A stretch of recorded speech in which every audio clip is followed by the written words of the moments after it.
Haleluya, terpujilah Bapa kita Tuhan Yesus Kristus. Selamat pagi dan selamat hari Minggu, hari yang kedua di bulan Juni. Oh, terima kasih kita kepada Tuhan.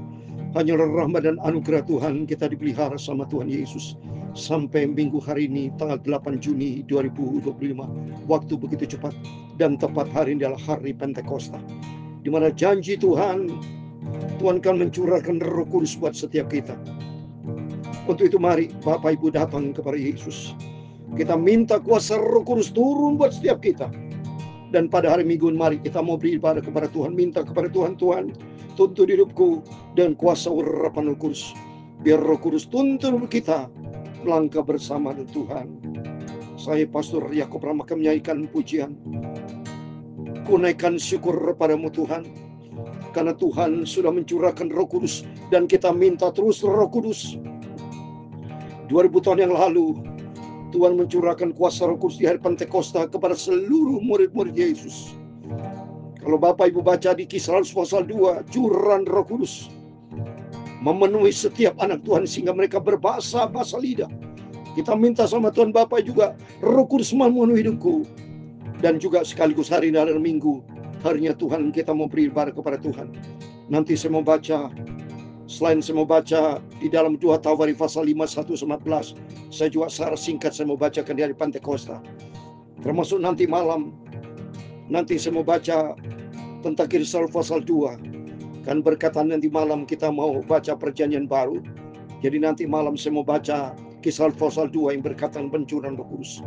Dan pada pagi hari ini, saya mau baca 2 Tawari pasal 5:1-14, di mana Raja Salomo selesai membangun rumah Tuhan. Bukan secara kebetulan pagi ini, hari Minggu, kita datang beribadah kepada Tuhan. Ucapkan syukur kepada Tuhan. Ku naikkan syukur padamu Yesus. Ku sembah sujud kepadamu Tuhan. Di hadapan tata kemuliaan-Mu ku tinggikan, ku agungkan selamanya. Oh haleluya. Ku naikkan syukur padamu Yesus. Ku sembah sujud kepadamu oh Tuhan. Di hadapan tata kemuliaan-Mu ku tinggikan, ku agungkan selamanya. Oh haleluya. Segala puji syukur bagimu, haleluya. Ku tinggikan namamu selalu. Kemuliaan hanya bagimu, haleluya. Terpujilah nama Tuhan Yesus, haleluya. Keluaran pasal 23 ayat 25. Tetapi kamu harus beribadah kepada Tuhan Allahmu, maka Ia akan memberkati roti makananmu dan air minumanmu, dan Aku akan menjauhkan penyakit dari tengah-tengahmu. Tuhan Yesus akan menjaga, melindungi, memberkati kita semua. Mari kita di hari Minggu ini datang kepada Yesus. Kita memuji, memuliakan, beribadah kepada Tuhan. Haleluya. Ya Tuhan punya mula kebesaran, kejayaan, kehormatan, kemasyuran, dan keagungan. Ia segala-galanya yang ada di langit dan di bumi. Ya Tuhan punya mula kerajaan, dan Engkau yang tertinggi itu melebihi segala-galanya sebagai kepala. Sebab kekayaan dan kemuliaan berasal daripadamu, dan Engkaulah yang berkuasa atas segala-galanya. Amin, haleluya. Dalam tangan-Mu lah kekuatan dan kejayaan, dalam tangan-Mu lah kuasa membesarkan dan mengokohkan segala-galanya. Sekarang ya Allah kami bersyukur kepadamu dan memuji nama-Mu yang agung itu. Tuhan Yesus, Bapakku yang sangat kucintai, hanya kepada Engkau kami menyembah, Kepada Engkau Yesus kami puji, hormat kepada Tuhan. Segala puji syukur bagimu Bapa, ku tinggikan namamu selalu. Kemuliaan hanya bagimu. Terpujilah nama Tuhan Yesus. Sucikan mulutku, hatiku, pikiranku Bapa. Pagi ini kami mau baca firman Tuhan.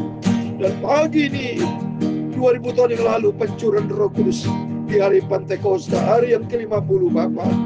Terhitung dari Engkau pada waktu bangkit Bapa 20 April sampai 29 Mei kemarin, 40 hari Kau menyatakan kuasa kebesaran-Mu. Engkau berjanji akan mencurahkan Roh Kudus, dan kami menantikan pencurahan janji Bapa Roh Kudus. Jangan tinggalkan Yerusalem. Dan kami mau duduk diam Bapa, biar Roh Kudus turun dalam setiap kami, supaya kami dipimpin Roh Kudus, tidak berjalan di dalam kedagingan, tapi Roh-Mu ya Tuhan berkuasa dalam hidup kami. Terima kasih Bapa. Berfirman sebentar, kami membaca firman Tuhan. Dalam nama Tuhan Yesus kami sudah berdoa mengucap syukur. Haleluya. Amin. Amin. Selamat hari Minggu, juga selamat hari Pentakosta, hari pencurahan Roh Kudus. Kita minta, benar-benar kita minta Roh Kudus. Sebab kalau kita tidak ada Roh Kudus, dipimpin roh kedagingan dan roh iblis bisa masuk Bapak Ibu. Tuhan berjanji, ya, Roh Kudus akan diberikan kepada kita. Tapi Tuhan juga berkata di dalam Lukas 11 ayat 13, Roh Kudus akan diberikan kepada mereka yang minta. Ya, untuk itu bukti minta berarti kita rendah hati, minta sama Tuhan. Biar kita nih jangan sombong-sombong di hadapan Tuhan Bapak Ibu. Lebih bagus kita rendah hati. Karena Yesus punya sifat rendah hati. Karena kita kan disebut anak Yesus, anak Tuhan. Kalau anak Tuhan harus punya karakter Tuhan Yesus dalam kehidupan kita.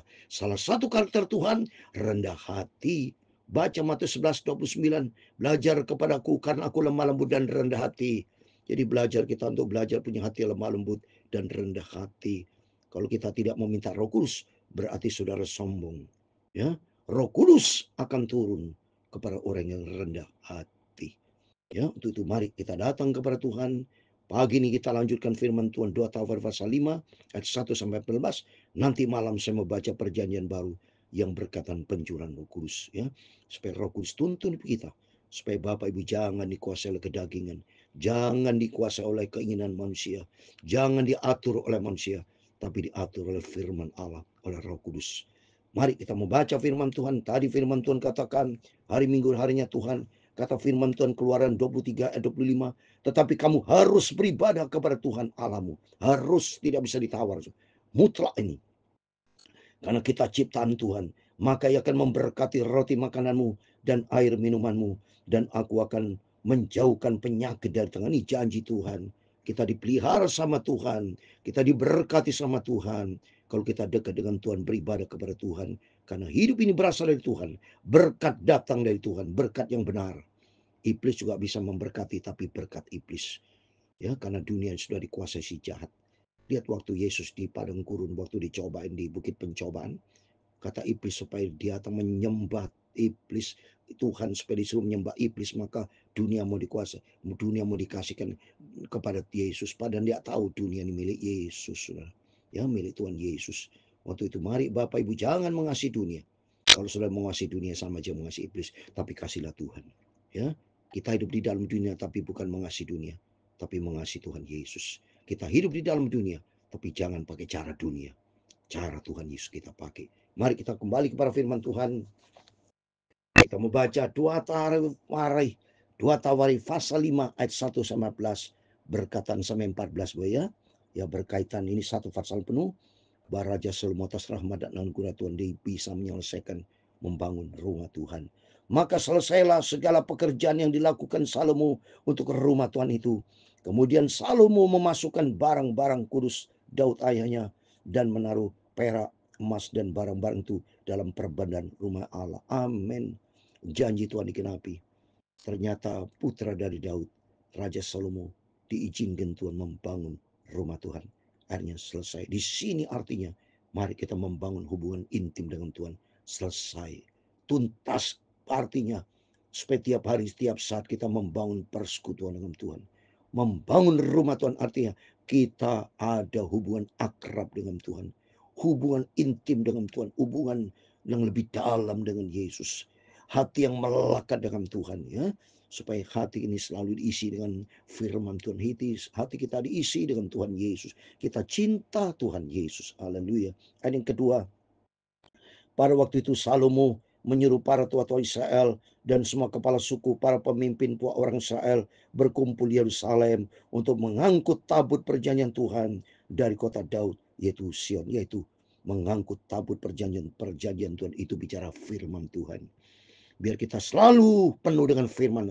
Selalu seperti Raja Salomo mengangkut tabut perjanjian, artinya selalu hati kita penuh dengan firman Tuhan, ya. Maka pada raya di bulan ke-7 berkumpullah di depan Raja semua orang Israel. Setelah semua tua-tua orang Israel datang, maka orang Lewi mengangkut tabut itu. Mereka mengangkut tabut itu dan kemah pertemuan dan segala barang kudus ada di dalam kemah itu semuanya diangkut oleh imam-imam dan orang-orang, semua barang-barang kudus. Kehidupan kita harus penuh dengan barang-barang kudus. Hati kita, pikiran kita, perilaku kita harus benar. Jangan sampai hidup kita bercacat celah pada waktu kedatangan Tuhan Yesus. Maka kita minta perilaku kita, pikiran kita, isilah dengan firman Tuhan. Hati penuh dengan firman Tuhan. Sehingga kalau hati dan pikir penuh dengan firman Tuhan, hati kita tidak punya rasa benci, dendam, dengki, benci, iri hati, perkara kotor kita buang. Pikiran-pikiran kotor, pikiran jahat kita buang. Sehingga perilaku kita, perilaku terang, bercahaya, menjadi garam, berdampak untuk kemuliaan Tuhan. Ayat keempat, setelah semua tua-tua orang Israel datang, maka orang Lewi mengangkut tabut itu. Mereka mengangkut tabut Tuhan, kemah pertemuan dan segala barang kudus yang ada di dalam kemah itu, semuanya diangkut oleh imam dan orang-orang Lewi. Tapi Raja Salomo dan segala umat Israel yang sedang berkumpul di depannya, berdiri di depan tabut itu dan mempersembahkan kambing domba dan lembu sapi yang tidak terhitung dan tidak terbilang banyak. Sebagai orang Kristen yang cinta Tuhan, yang dimana hati kita penuh dengan firman Tuhan, penuh dengan tabut perjanjian, jadi harus juga diimbangi dengan penuh pengorbanan. Orang Kristen murah hati, suka berkorban. Berkorban untuk Tuhan vertikal, berkorban secara horizontal. Punya cinta kasih seperti ini. Ya, orang Salomo, Raja Salomo dan segenap Israel yang sudah berkumpul sana, berdiri depan tabut itu, berdiri depan firman Tuhan, mempersembahkan kami. Artinya, mari punya sifat hati murah hati, suka berkorban. Hidup untuk Yesus adalah hidup penuh dengan pengorbanan. Ada harga yang harus bayar, ya. Jangan mohon maaf. Mohon maaf, saya kesel lagi nih. Karena saya selalu semangat cinta Tuhan. Cinta Tuhan Yesus. Tidak ada batuk lagi, saudara. Dalam nama Yesus tidak ada batuk. Tadi kesel, saudara. Ya, karena semangatnya saya kalau untuk Tuhan, semangat saya, saudara. Ya, oleh itu Bapak Ibu harus semangat untuk Tuhan. Dan ketujuh, kemudian imam-imam membawa tabut perjanjian itu ke tempatnya di ruang belakang rumah itu, di tengah Maha Kudus, tempat di bawah sayap kerubuk. Artinya, kalau tabut perjanjian firman Tuhan akan membawa kita ke tempat Maha Kudus. Tempat Maha Kudus besok ada di surga, saudara. Ya, firman Allah akan membawa kita suatu hari kalau masuk dalam kerajaan surga dan kita menjadi pelaku firman Tuhan, ya. Terus ayat 8, jadi kerub-kerub itu mengembangkan kedua sayapnya di atas tempat tabut itu, sehingga kerub-kerub itu menduduki tabut serta kayu-kayu pengusungnya dari atas. Kayu-kayu pengusung demikianlah panjangnya, sehingga ujungnya kelihatan, dan tempat kudus yang di depan ruang belakang itu, tapi tidak kelihatan dari luar. Dan itulah tempatnya sampai hari ini, ada tempat kudus. Kalau kita lihat di tabernakel, saya katakan ada ruangan Maha Kudus, ada ruangan suci, dan ada halaman. Saya katakan jangan sampai kita orang Kristen hanya di tahap halaman. Nanti tidak diukur kalau baca di Wahyu pasal 11. Tapi harus kita masuk di tempat kudus, ruangan suci. Di ruangan suci ada 3 benda ilahi. Ada meja roti, ada pelita emas, ada mezbah dupa. Ya. Meja roti arti meja hati kita diisi dengan roti firman Tuhan. Hidup kita harus penuh dengan firman Allah. Dan kita menjadi pelaku firman Allah. Dan kalau kita hidup dalam firman Allah, ada pelita emas kaki dia dipenuhi Roh Kudus. Dan kita menjadi saksi. Ya, menjadi saksi, kita menjadi garam. Dan hidupnya penuh dengan doa. Wah, senang sekali, sudah. Itu ruangan suci. Ya. Dan ayat ke-10, dalam tabut tidak ada apa-apa selain daripada kedua loh yang ditaruh Musa ke dalamnya itu, Gunung Horeb ketika Tuhan mengikat perjanjian dengan orang Israel pada waktu perjalanan mereka keluar dari Mesir. Ya, jadi ada kedua loh batu. Apa itu? Firman Allah. Selalu saya dengan firman Allah. Selalu saya kaitkan dengan firman Tuhan. Ya. Lalu para imam keluar dari tempat kudus. Para imam yang ada pada waktu itu semuanya telah menguruskan diri, lepas dari giliran rombongan masing-masing. Demikian pula para penyanyi orang Lewi semuanya hadir. Yanu Asap, Heman, Yedutun beserta anak dan saudara-saudaranya. Mereka berdiri sebelah timur Mezbah, berpakaian dengan halus dan dengan ceracap gambus dan kecapinya, bersama-sama 120 imam peniup nafiri. Coba nih, 120 imam peniup nafiri ayat 13. Lalu para peniup nafiri dan para penyanyi itu serentak memperdengarkan paduan suaranya untuk menyanyikan puji-pujian dan syukur kepada Tuhan. Mereka menyaringkan suara dengan nafiri, ceracap dan alat musik sambil muji Tuhan dengan ucapan, sebab ia baik, bahwasanya itu selama-lamanya kasih setianya pada ketika itu rumah itu, yaitu rumah Tuhan dipenuhi awan. Amin. Bukan secara kebetulan kita di hari Minggu ini, mari kita menyanyi buat Tuhan, serentak memperdengarkan paduan suara, ya, dengan menyanyi pujian syukur kepada Tuhan, dengan bunyi nafiri, ceracap dan alat musik memuji akan Tuhan. Katakan sebab ia baik, bukan secara kebetulan di hari Minggu. Mari kita mau semua bersorak-sorai, kita memuji akan Tuhan, kita datang kepada Yesus, kita beribadah kepada Tuhan sambil ucapan syukur kepada Tuhan, sebab katakan Yesus sungguh baik. 14. Sehingga imam-imam itu tidak tahan berdiri untuk menjalankan kebaktian oleh karena awan itu, sebab kemuliaan Tuhan memenuhi rumah Allah. Amin. Di dalam nama Tuhan Yesus Kristus, dimanapun Bapak Ibu berada saat ini menyembah di rumah Tuhan, ada kemuliaan Tuhan, ada hadirat Tuhan, ada berkat Tuhan. Puji nama Tuhan dan dengarkan firman Allah, dan Bapak Ibu semua diberkati dalam nama Yesus. Sebagai doa saya, Bapak Ibu diberkati, rumah tangga diberkati, pekerjaan diberkati, pelayanan diberkati, apa yang dikerjakan diberkati. Biar Roh Kudus tuntun hidup kita melangkah bersama Tuhan, dan Roh Kudus memenuhi, sehingga hari demi hari kita melangkah di dalam kebenaran firman Tuhan. Kunaikan syukur padamu Yesus, ku sembah sujud kepadamu Tuhan, di hadapan tahta kemuliaan-Mu, ku tinggikan, ku agungkan selamanya. Oh haleluya, segala puji syukur bagimu, haleluya. Ku tinggikan nama-Mu selalu, kemuliaan hanya bagimu, haleluya. Terpujilah nama Tuhan Yesus, amin, haleluya. Tuhan memberkati engkau dan melindungi engkau. Tuhan menyinari engkau dengan wajah-Nya dan memberi engkau kasih karunia. Tuhan menghadapkan wajah-Nya kepadamu, haleluya, dan memberi engkau damai sejahtera. Bapa kami di surga, dikuduskan namamu, datanglah kerajaan-Mu, jadilah kehendak-Mu di bumi seperti di surga. Haleluya. Berikanlah kami pada hari ini makanan kami yang secukupnya, dan ampunilah kami akan kesalahan kami, seperti kami juga mengampuni orang bersalah kepada kami. Dan jangan membawa kami ke dalam pencobaan, tetapi lepaskanlah kami daripada yang jahat. Karena Engkaulah yang mempunyai kerajaan dan kuasa dan kemuliaan sampai selama-lamanya. Amin, amin. Selamat hari Minggu, harinya Tuhan kita datang kepada Yesus. Kita mau menyembah kepada Tuhan bukan secara kebetulan. Hari ini kita baca firman Tuhan, di mana Raja Salomo sudah menyelesaikan tugas membangun bait suci. Dan pada pagi hari ini kita sudah baca firman Tuhan. Lalu para peniup nafiri dan para penyanyi itu serentak memperdengarkan paduan suaranya, memuji nama Tuhan.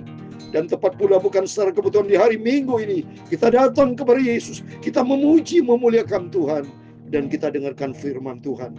Kita menanti kedatangan Tuhan, biar membangun hubungan sehat dengan Tuhan, rohani sehat, jasmani sehat. sehingga hubungan kita saya dengan Tuhan, hidup kita layak berkenan kepada Tuhan Yesus. Amin. Tuhan memberkati kita semua. Selamat hari Minggu. Selamat kita beribadah kepada Tuhan. Tuhan bersama kita. Immanuel. Amin. Puji Tuhan. Haleluya.